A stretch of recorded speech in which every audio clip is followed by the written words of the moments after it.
want to express my sincere thanks to the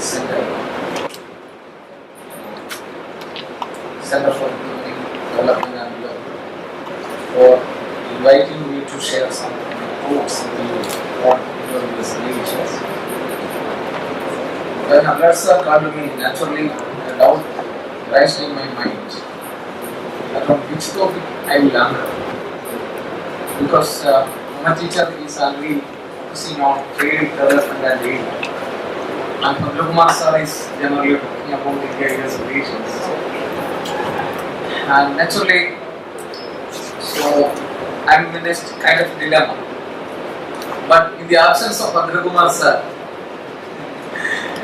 I think that I will share some points with you on what are the historical developments regarding US relations, or what are kind of changes or occurred in its relationship, and how it is moving on, and what are its impact on international affairs in essence, or what is its impact. I will start from the post-Cold War period onwards. We can see that the end of Cold War freed Indo-US relations from the constraints of global bipolarity. But interactions continued for a decade, which is to be affected by the burden of history, and most notably the long-standing India-Pakistan rivalry, China for nuclear weapons proliferation, and in the post-Cold War period, we can see that there is a sea change in the bilateral relations, with the more positive interactions becoming the norm. India's swift offer of full support for the United States in counter-terrorism operations after September 11, 2001, and that was widely viewed as a reflective of such change. Because before that, many scholars termed Indo-US relations and both democracies as estranged democracies, and their relations were termed as estranged relations. But after 2001, it is called as engagement in different ways, not only in economy and trade, but also in the military terms too. The new framework for US-India defense relationship, which was signed by then Defense Minister Pranab Mukherjee on June 28, 2005, and the joint statement issued by the two countries during the time of Prime Minister Manmohan Singh visit to US, tell us the fact that US relations are transforming and forging a strategic partnership. So we can see that from history, India is moving towards strategic partnership from the kind of estrangement it was provided during the time of Cold War. A number of independent factors and the developments carrying together have created the climate for such a kind of a change or transformation in our times. The first factor is absolutely the end of Cold War and the consequent rearrangement of interstate ties. Interstate ties allowed both India and US to revisit their relationship and redefine it to address the contemporary opportunities and challenges. The absence of a security umbrella kind of a feeling after the demise of Soviet Union, and the kind of shift that was occurred at the international level, and the rearrangement at the international system, at the systemic level and political level, in strategic level too, that compelled both the factors to both these countries to think together. A second important factor is definitely the shared values followed by both these countries. We can see that both were interested in democracies, political systems, and both have a certain shared interest in many areas, especially in the field of economic development. And we can also, they have also shared interest in countering terrorism. And again, China card is also a very important factor, and that is the third important factor, China factor. So first the end of Cold War, second the kind of shared values and strategic interest, and third the China factor. These are the three important factors that compelled the engagement of India-US relationship context. The more pressing issues also contributed to the clear understanding of our shared interest. Global threats today emanate from not only from nation states, but on the aggrandizement, and more from transnational non-state actors. Terrorism, weapons of mass destruction, Pandemics, natural disaster, and illegal narcotics are some examples of problems that can only be addressed through greater global cooperation. So no single state, however strong, can bear global burden alone. So naturally, in forging new partnerships, countries that share common values and new perceived common interests as well could come together. So finally, the image of India in United States has undergone a radical change. It is mainly associated with a successful and professionally eminent Indian community is there. Similarly, the opening of Indian economy also, the kind of transformation that will happen to Indian economy also coupled, or the opening up of India's market that also coupled to think in terms of liberal democratic norms. So naturally, it again created a kind of situation for better Indo-US relations. Again, we can see that it is worth noting that the transformation in India-US relations emerged from a fairly long process, and the origin can be traced clearly back to Indira Gandhi's interest in more constructive and flexible relationship with Washington as early as in 1982. She had an eye to India's economic development and its access to sorely needed technology to modernize Indian production. After her death, Rajiv Gandhi took the process forward, and he state visit in US in 1985. That resulted in a greater defense cooperation between the two, and particularly in the sale of defense equipments.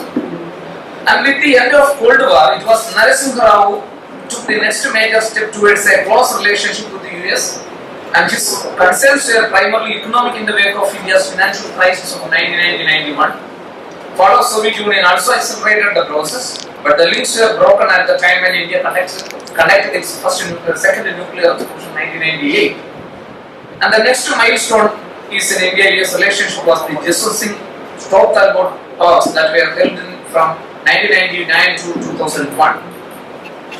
When George Bush came to power in 2001, among the strategic statements he made was that he sought a much closer relationship with India. He extolled India's democracy and publicly declared his administration's interest in cultivating India. It was no secret that he and his security advisors regarded China as a possible counterweight. The Indian government responded with enthusiasm.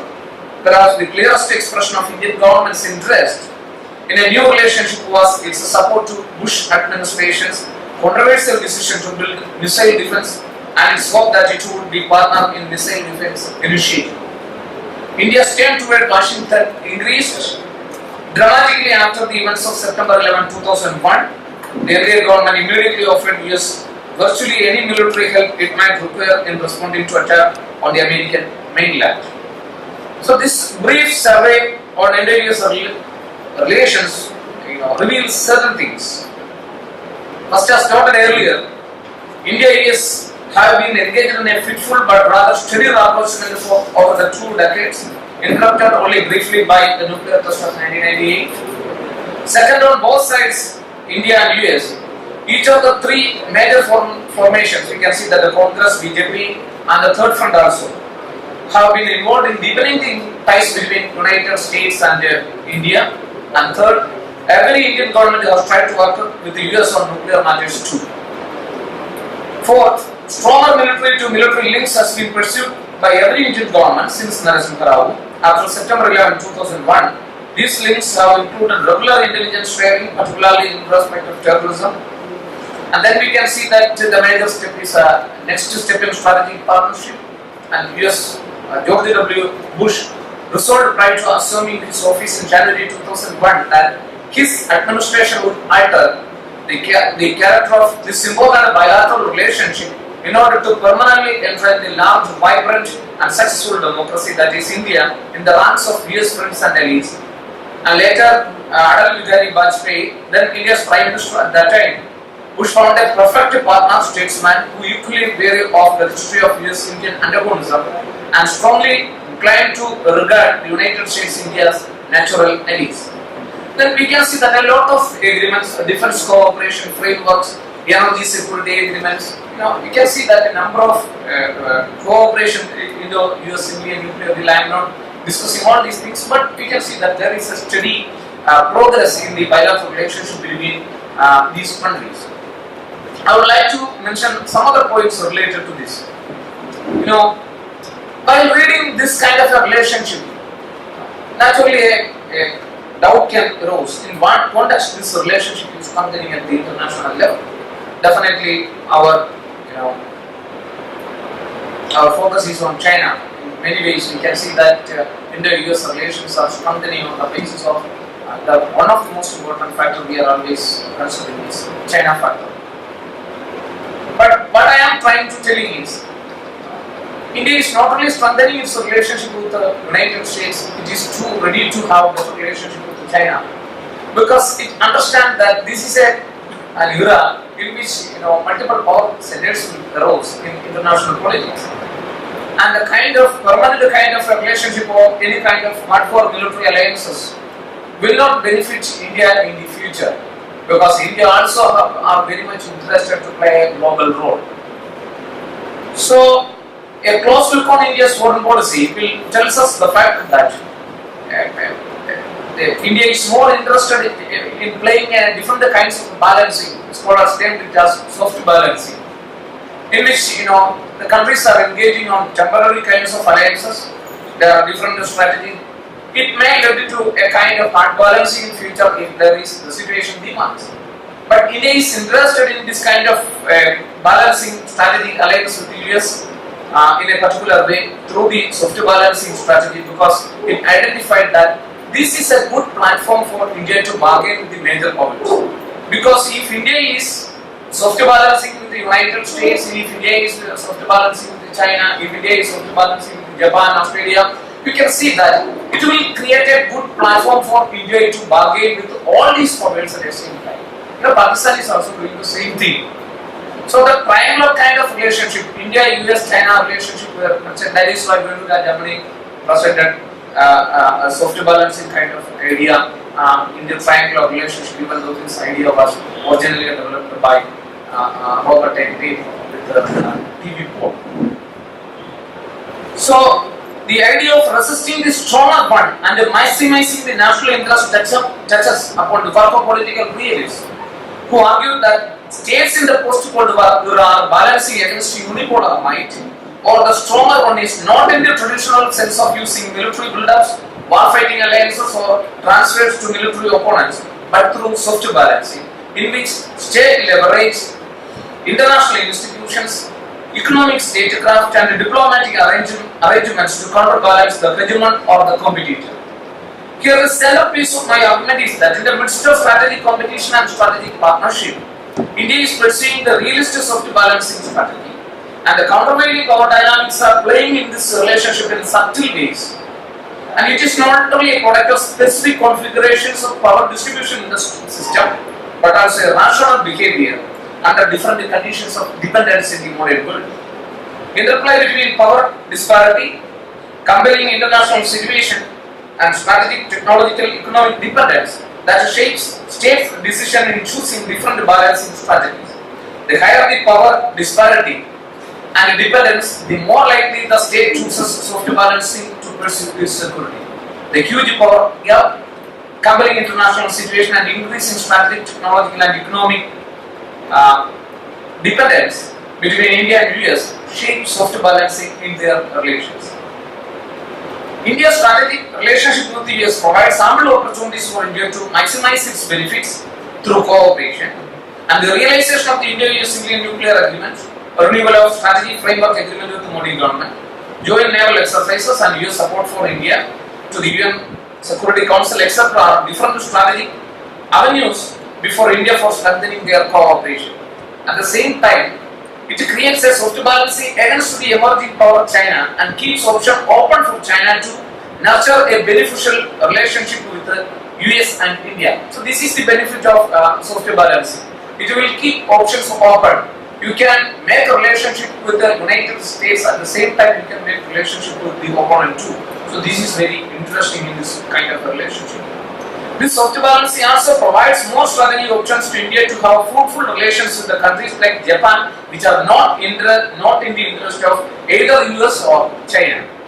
Areas of energy cooperation, alliances in counter-terrorism efforts, and technological cooperation are certain strategic options to India.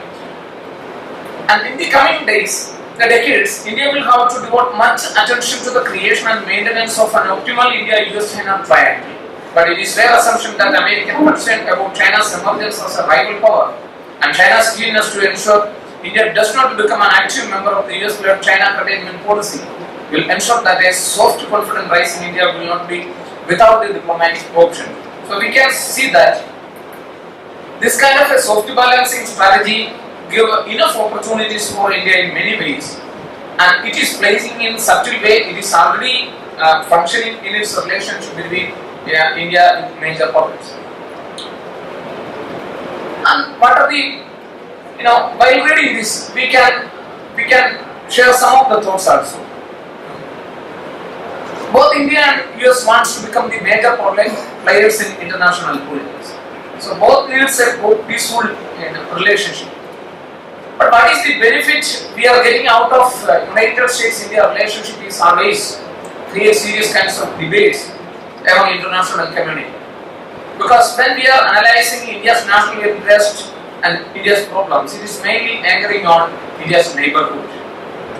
So when strengthening relationship with India and United States, naturally the question is that can the relationship between India and United States, two distant friends, can solve the issues which is arising in the neighborhood, immediate neighborhood? This is a question always keeping in mind.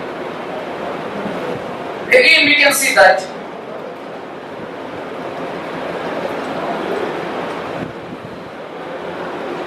as far as security concerns of India is concerned, whether this kind of a relationship, United States-India kind of a relationship, whether it will provide any kind of security help to India, that is also a question, because as far as the relationship between China and the United States they are concerned, it is at least 6 times better in terms of trade. We can see that it is 6 billion and 600 billion and 100 billion. So the relationship between United States and China are very strong in terms of economy and other strategic areas we are concerned, not in military terms. So the strengthening relationship of United States and China, and this kind of an economic situation, in this context, this doubt is arising that whether the kind of United States-India relationship will help India in the future as far as the security interest of India is concerned. Another important point is that India have, in a sense, domination over China as far as the philosophical foundations are concerned. In a sense, China is afraid of India's philosophical kind of superiority, because once we were forget them with the kind of Buddhist philosophy, and now they are afraid of India's soft power in a way. When I am telling about this, naturally doubt may come in our mind. What kind of attraction India has? Naturally it is democracy. Now they are afraid of the kind of democratic setup India has, because their foundations of democracy is always shaky. So the kind of relationship between the two major democratic nations, that will also disturbing factor for China and India. These are some of the stray thoughts in my mind as far as India-US relations are concerned. And how long China can resist the soft power of India is also a question. And as far as other things are concerned, the regional security we are also concerned. India and the United States are playing well against China in many ways, because both have some shared interest in the Indian Ocean region, both have certain shared interest in the regional organizations. These are the things I would like to tell you, and I think in the discussion we can have. Thank you.